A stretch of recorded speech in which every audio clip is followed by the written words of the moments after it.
rencontrerai les œuvres de l'Éternel. Je rencontrerai les œuvres de mon Sauveur. Je ne mourrai pas, yeah. Alléluia.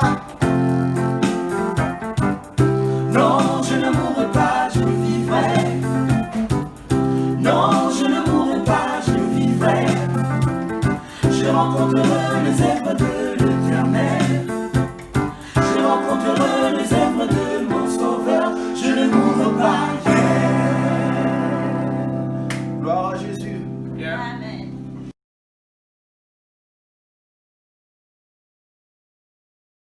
Bonjour, c'est Max Laplanche avec vous pour notre culte de mi-semaine du jeudi 15 octobre. Et ça fait déjà presque 8 mois que nous sommes ensemble en culte virtuel. Et nous avons gardé nos cultes virtuels le jeudi et le dimanche, nous sommes en culte présentiel. Donc, merci à tous de nous accueillir chez vous. Merci à tous les frères et sœurs qui sont ensemble réunis pour passer ce moment ensemble. Et nous allons tout de suite commencer en lisant un psaume et ensuite on va faire une prière d'ouverture. Psaume 22, versets 23 à 27. Je publierai ton nom parmi mes frères. Je te célébrerai au milieu de l'assemblée. Vous qui craignez l'Éternel, louez-le. Vous tous, postérité de Jacob, glorifiez-le. Tremblez devant lui, vous tous, postérité d'Israël, car il n'a ni mépris ni dédain pour les peines du misérable, et il ne lui cache point sa face. Mais il écoute quand il crie à lui. Tu seras dans la grande assemblée l'objet de mes louanges. J'accomplirai mes vœux en présence de tous ceux qui te craignent. Les malheureux mangeront et se rassasieront. Ceux qui cherchent l'Éternel le célébreront. Amen. Allons baissons nos têtes pour une prière. Grand Dieu Tout-Puissant, nous te disons un grand merci pour ta bonté, ta fidélité. Merci parce que tu nous as choisis parmi tout ce peuple pour faire partie du nombre de tes brebis et de ton pâturage. Merci parce qu'on peut crier à toi, on peut publier ton nom, on peut louer ton nom, on peut sentir que quelle que soit la douleur ou notre misère, tu es avec nous pour nous réconforter, Père. Nous voulons accomplir nos vœux envers toi, qui sont de t'aimer de tout notre cœur, de toute notre force et de toute notre âme, Père, et de te servir. Père, nous ne serons pas malheureux et nous allons, malgré nos difficultés, nous allons être rassasiés en toi. Et tu as dit que ceux qui te cherchent te célébreront. Nous voulons te célébrer. Nous voulons célébrer ton nom et donner gloire à ton nom. Je prie, Père, que tu fasses partie intégrante de tous les aspects du culte. Pour Jean-Claude qui va faire la prière d'ouverture et qui va faire le message, pour moi et avec les annonces et pour toute l'équipe technique qui nous supporte. Père, nous te remercions pour tout et la chorale aussi. Et qui nous encadre, Père. Nous prions, Père, que tu sois avec nous à travers ce moment et nous prions surtout que ton message que tu veux partager avec ton peuple soit capté et rentre dans nos cœurs et transforme nos vies. Nous te remercions pour chacun qui nous écoute et je prie que tu puisses bénir tous ceux-là qui sont attachés à ton nom, attachés à te donner gloire. Au nom de ton Fils Jésus-Christ, nous prions. Amen.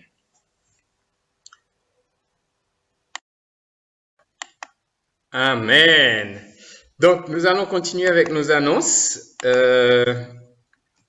Alors, comme j'ai dit, je suis à la prière d'ouverture et aux annonces. Jean-Claude sera au message et la chorale, merci encore, la courage de nous avoir accompagnés. Et je reviendrai pour la prière de clôture et le rappel des annonces. On continue. Alors, nous allons prier pour la paix en RDC. Et aussi pour le ralentissement du COVID-19. Et nous sommes en train de remarquer qu'il est en train de reprendre du terrain. Donc, nous devons faire très attention. À Kinshasa, il y a beaucoup moins de cas. Mais par contre, les cas sont en train d'augmenter à l'intérieur du pays. Donc, nous allons aussi prier pour tout le personnel soignant, les médecins, les infirmiers, les infirmières, les techniciens, les techniciennes et le personnel administratif de nos hôpitaux qui sont la première ligne de défense contre le coronavirus. Allons les aider à se protéger, qu'ils aient les bons réflexes et que la maladie ne continue pas à progresser. Alors, nous allons aussi prier pour nos malades, Yamado Tumba, Cédric Madiadi et Héritier Itongo qui sont malades. Nous allons prier pour ses frères et sœurs. Allons baisser nos têtes et prier pour continuer. Grand Dieu Tout-Puissant, nous te disons un grand merci pour ta bonté et ta fidélité. Encore, nous voulons prier, Père, pour nos frères et sœurs qui sont malades, particulièrement pour Maman Mado, Ntumba, pour Cédric Madiadi et Héritier Itongo. Père, ça fait plusieurs semaines que nous prions pour eux. Nous prions, Père, que tu mettes ta main guérissante sur eux et qu'ils puissent recouvrer en entier leur santé et être de nouveau parmi nous et forts et solides. Nous voulons prier aussi pour la pandémie du COVID-19. Nous te remercions pour tous les efforts qui ont été faits et pour ralentir l'évolution de la maladie. Et nous prions, Père, que tu continues à travailler à travers tout le pays, Père. Et nous sommes à plusieurs cas qui sont en train d'augmenter à nouveau. Et nous prions, Père, que tu puisses vraiment protéger ce pays et protéger la population et protéger l'Église, qu'on puisse continuer à vaquer à nos occupations et faire de notre mieux de faire de notre mieux pour lutter contre cette maladie. Nous te demandons toutes ces choses au nom de ton Fils Jésus-Christ, nous prions. Amen. Alors, comme je disais, il y a encore 5 cas de plus de COVID-19 et de décès récemment et on a eu plus de 63 cas confirmés entre le 12 et le 13 octobre. Donc, ce que je vous montre, c'est que la maladie est en train de reprendre du terrain et on a 348 cas actifs alors qu'on était arrivé dans les 200, 210, 212. Donc, ces cas sont en train d'augmenter et donc il y a plus de guérisons aussi, mais il faut vraiment que la quantité de guérison augmente et qu'il n'y a plus de nouveaux cas. Et là, on pourra dire que la maladie a été maîtrisée. Alors, nous rappelons nos gestes barrières, même quand nous avons nos cultes ensemble, et je remarque qu'il y a beaucoup de frères et sœurs qui ne respectent pas tous les gestes barrières, et nous rappelons que ce sont des gestes barrières qui sont de santé publique et que nous avons la responsabilité en tant qu'Église de protéger tout le monde. Donc, nous allons demander à tout le monde de porter leur masque, de se laver les mains, de prendre la température avant d'entrer et d'éternuer à l'intérieur du coude et de garder la distance sociale.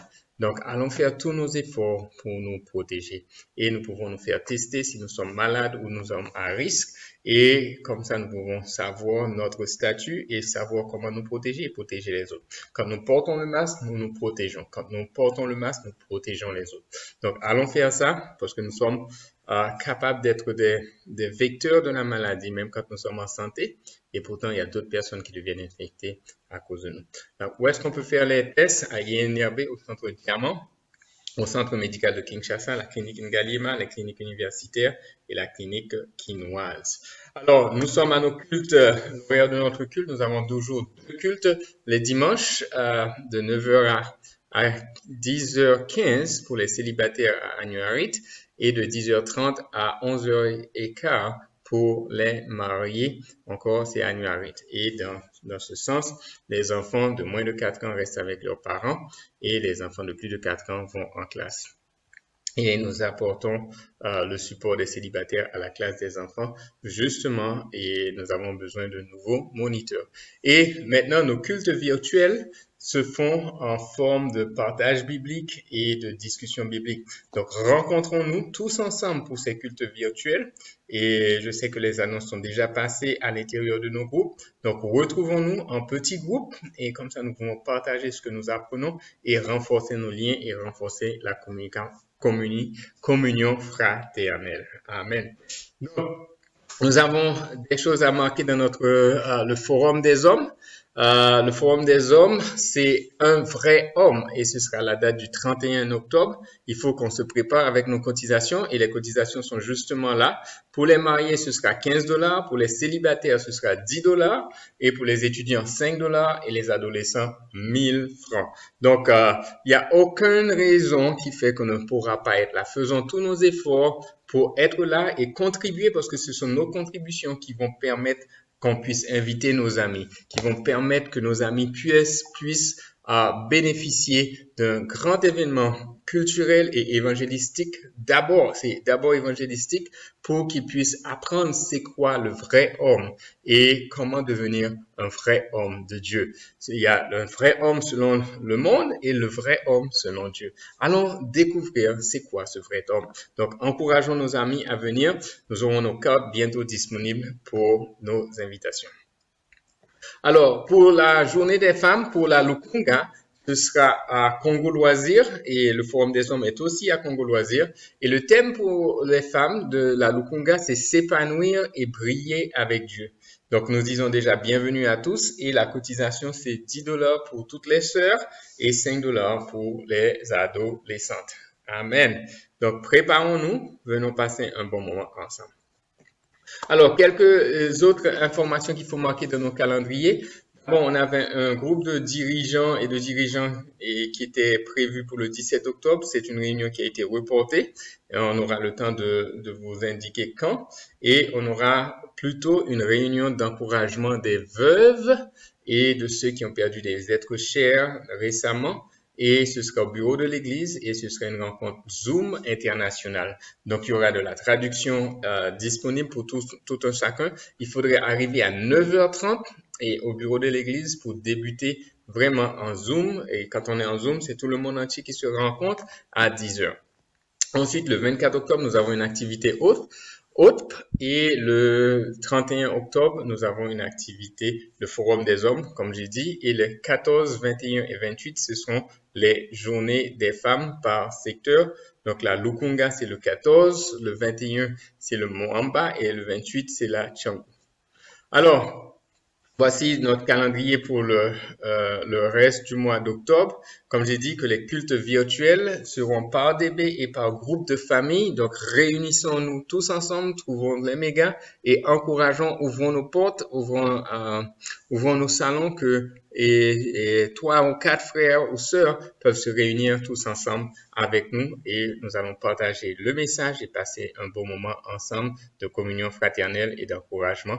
Et nous pouvons étudier la Bible aussi avec nos amis.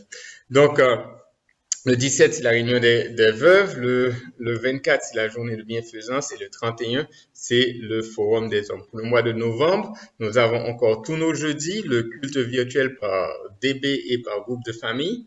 Et finalement, la retraite des dirigeants de secteur se fera le 7 novembre. Ensuite, il y aura la journée des femmes et Lukunga le 14 et le 21 et Moamba. Amen.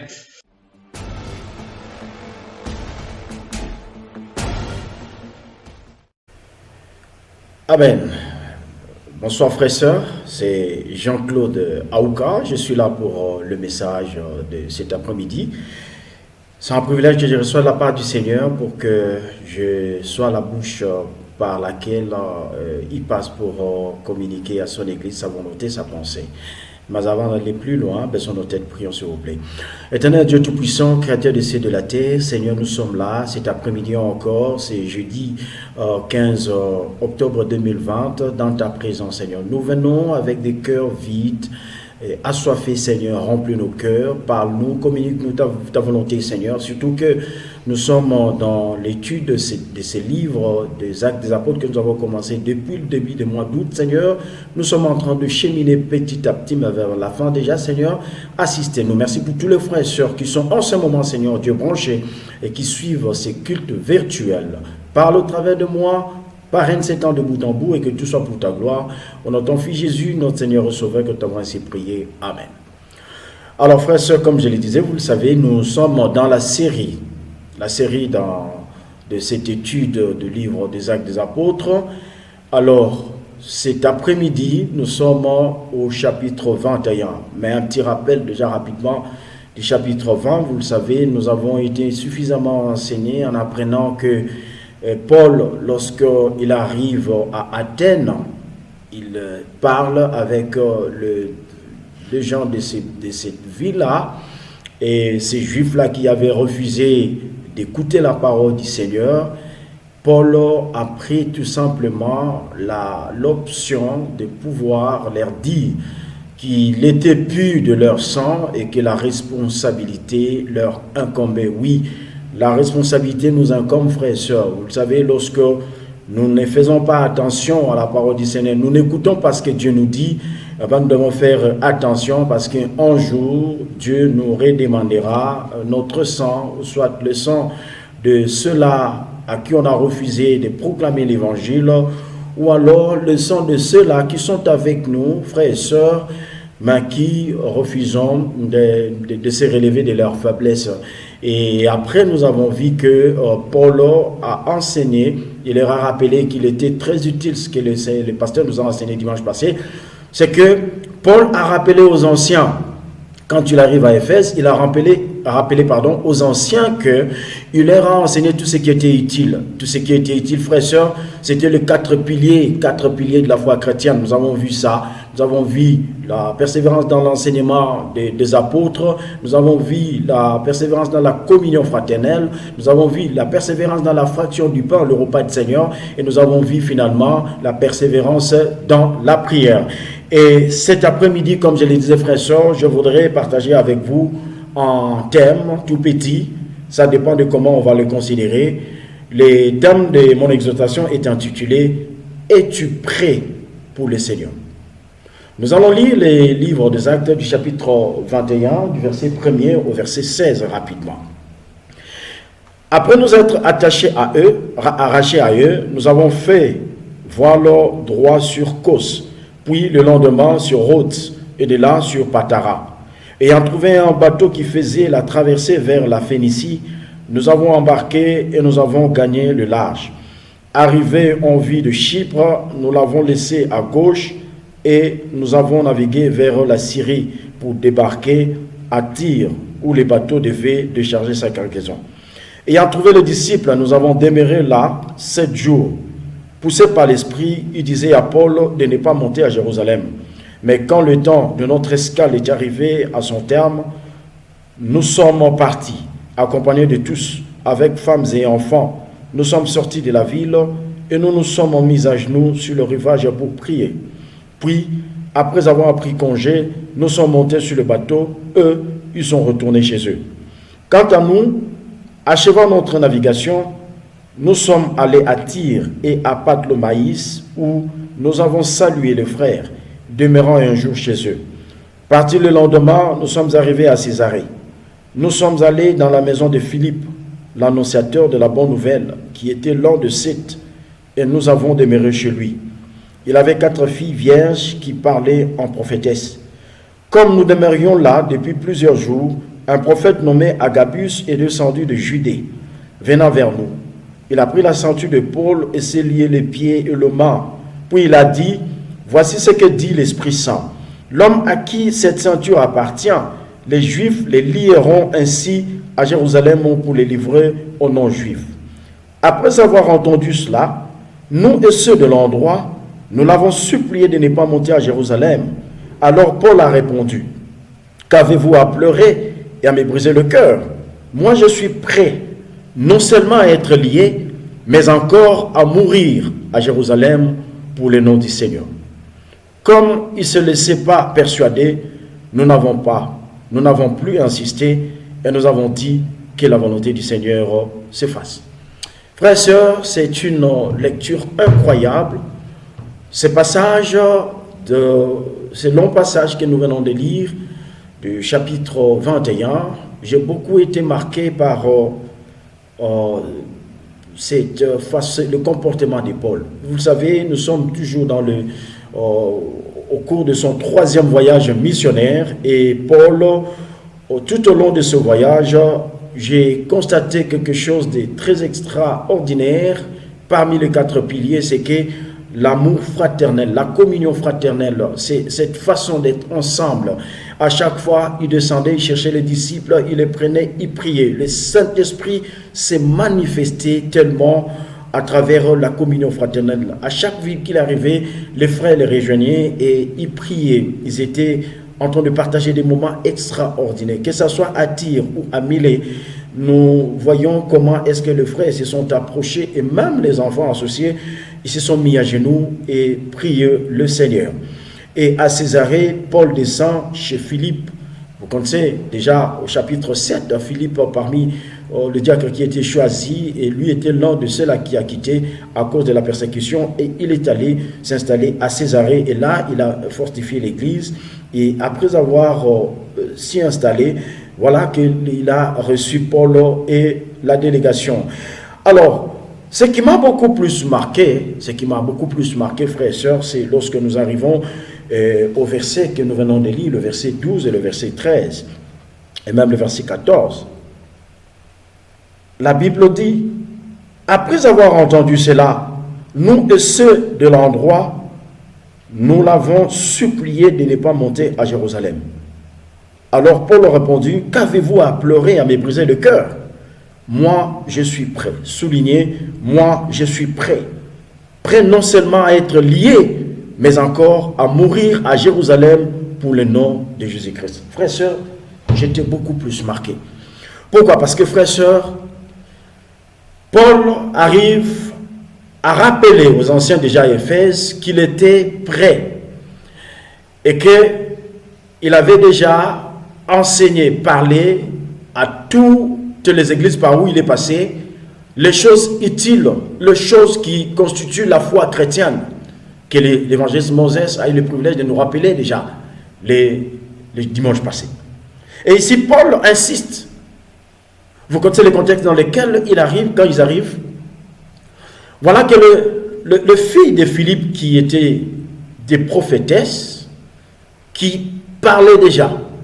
Et le Saint-Esprit même a averti Paul qu'à Jérusalem, il devrait souffrir et même mourir. Et voilà Agabus qui quitte Judée, qui arrive et qui prend la ceinture de Paul, il se lie et dit, la personne à qui cette ceinture appartient sera liée de la même manière à Jérusalem. Et Paul, en écoutant cela, et même les exhortations, les encouragements des frères et sœurs, Paul décide, il dit qu'il était prêt. Il était prêt non seulement à être lié, mais il était prêt à mourir même, mon frère et sœur. J'ai été beaucoup marqué. De comprendre, frère et sœur, que en tant qu'enfant de Dieu né de nouveau, en tant que disciple de Jésus-Christ, le parcours que nous faisons avec le Seigneur, assisté bien sûr par le Saint-Esprit, c'est une longue préparation. Le Saint-Esprit nous prépare au sacrifice. Le sacrifice à l'œuvre du Seigneur. Ça, c'est la première étape. Nous devons nous sacrifier, frères et sœurs. Être prêts pour le sacrifice. Être prêts pour l'œuvre du Seigneur. C'est ce que Paul a fait. Dans toutes les villes où il est passé, il était menacé. Qu'à cela ne tienne, il était en train de faire l'œuvre du Seigneur. Il a prêché, il a sauvé, il a encouragé, il a exhorté. Il était dans l'œuvre du Seigneur totalement. Et ça, c'est le sacrifice auquel nous avons été appelés. Nous avons été appelés, frères et sœurs, pour nous sacrifier, être prêts à servir le Seigneur. Mais combien d'entre nous aujourd'hui sont encore prêts à se sacrifier pour l'œuvre du Seigneur? La leçon que je retiens en écoutant, c'est que, en tant que disciple de Jésus-Christ, je ne peux plus me laisser convaincre par mes sentiments, bons soient-ils.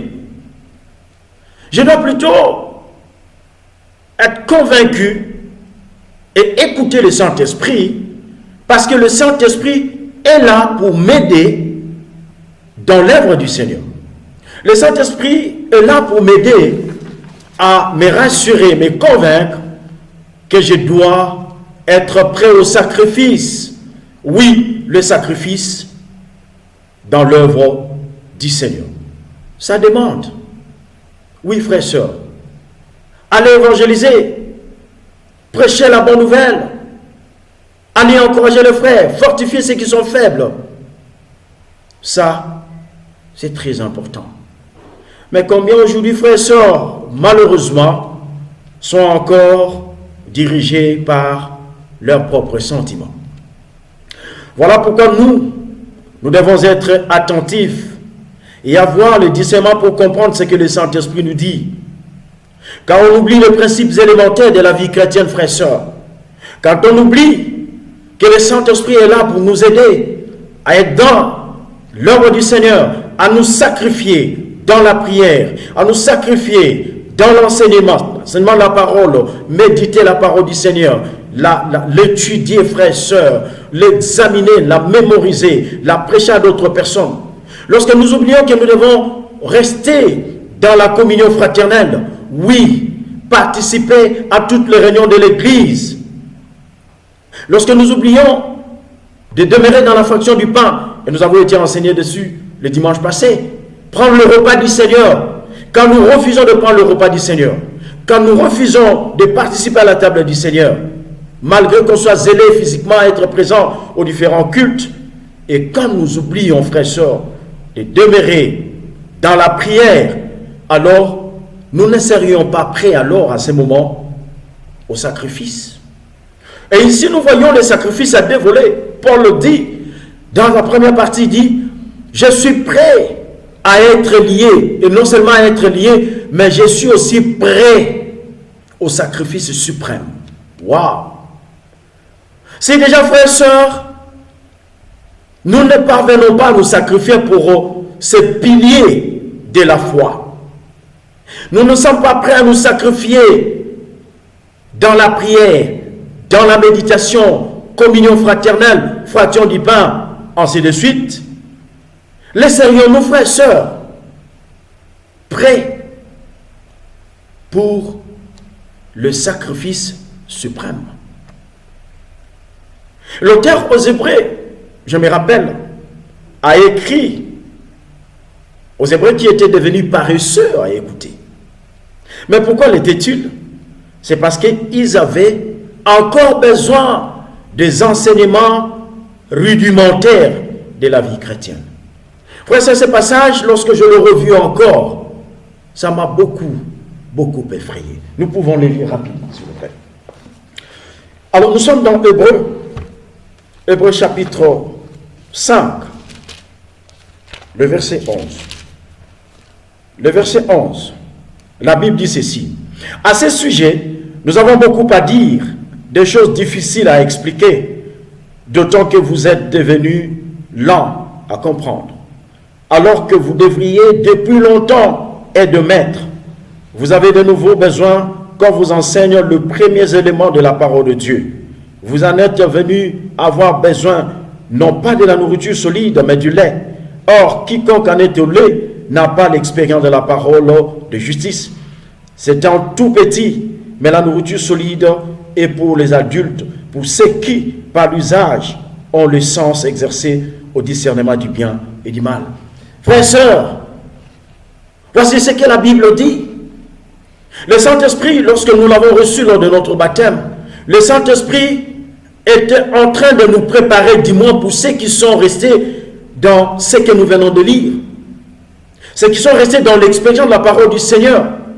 Ceux qui sont restés dans la prière et dans le discernement. Ceux-là, frères et sœurs, ont reçu l'expérience et se sont préparés au sacrifice pour l'œuvre du Seigneur.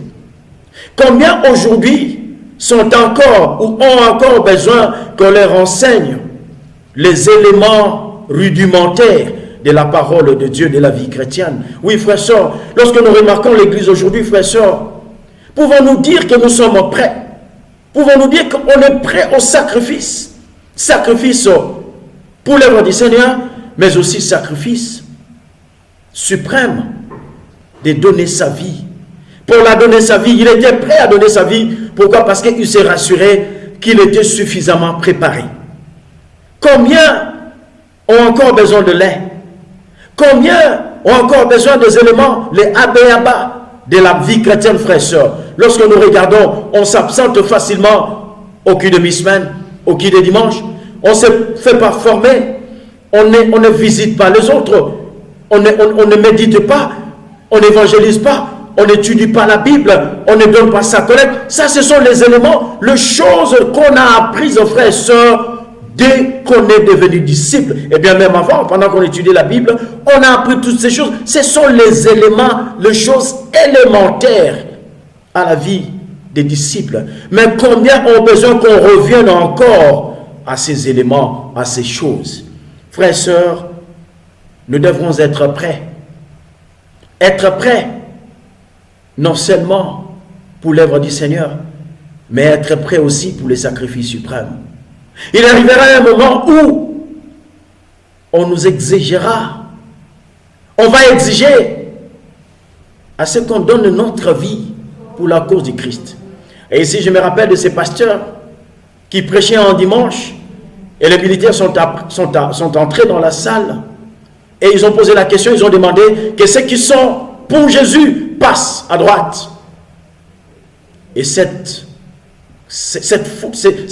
groupe de gens qui sont passés à droite, y compris les pasteurs, et une seule personne était passée à gauche, et les militaires ont dit, voilà la personne réellement qui est chrétien, qui est prêt à donner sa vie pour Christ.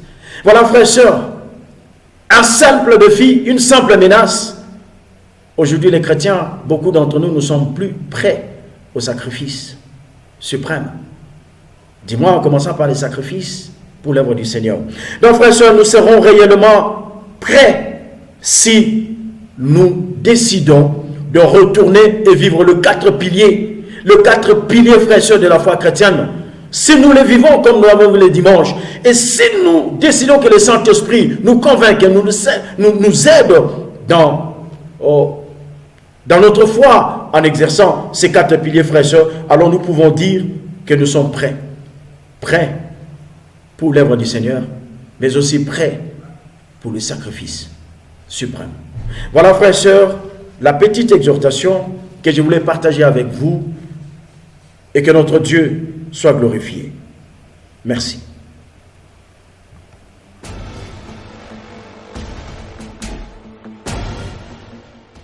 Nous disons merci à Jean-Claude pour le message que tu as partagé sur Acte 21 et nous nous encourageons à mettre en pratique ce message qui est fort et puissant et nous allons mettre la parole en pratique dans notre vie. Ne passons pas à côté de la parole comme si nous ne l'avons pas entendue, mais que chaque jour, ce que nous apprenons dans le livre des Actes, que nous le transformons dans notre vie. Amen. Alors, je rappelle que nos messages audio seront disponibles à travers nos groupes WhatsApp et vous pouvez aussi avoir le transcrit du message et les condensés SMS. Et je vous encourage à visiter la bibliothèque virtuelle de icocrdc.org bibliothèque. Donc, il y a plein de matériel et aussi tous les messages sont accumulés dans cette bibliothèque. Donc, voici le lien pour la bibliothèque, c'est ici sur mon écran. Et finalement, je veux encourager ceux qui veulent donner à distance et qui peuvent le donner et ceux qui collectent de l'argent pendant le culte de mi-semaine de le faire et le lendemain de les envoyer par M-Pesa. Donc, nous rappelons les numéros qui sont ici. Et finalement aussi, c'est que notre collecte spéciale prend fin le 6 décembre. Donc, c'est encore temps de continuer à contribuer à l'avancement du royaume et avec les objectifs que nous sommes donnés pour cette collecte spéciale, c'est pour supporter les missions à travers la RDC. Sur ce, je remercie tout le monde d'avoir participé à notre culte et nous remercions la chorale et Jean-Claude et l'équipe technique pour tout leur support et sacrifice pour que ce culte vous parvienne ce soir. Et nous disons à chacun merci d'avoir pris part à notre culte et que Dieu vous bénisse. Et nous allons clôturer par une prière. Grand Dieu Tout-Puissant, nous te remercions encore une fois pour ta bonté et ta fidélité. Nous prions, Père, que tu nous permettes de mettre en pratique cette parole que nous avons entendue et de vivre notre vie de disciple et accompli et prêt à toute bonne œuvre. Au nom de ton Fils Jésus-Christ, nous prions. Amen.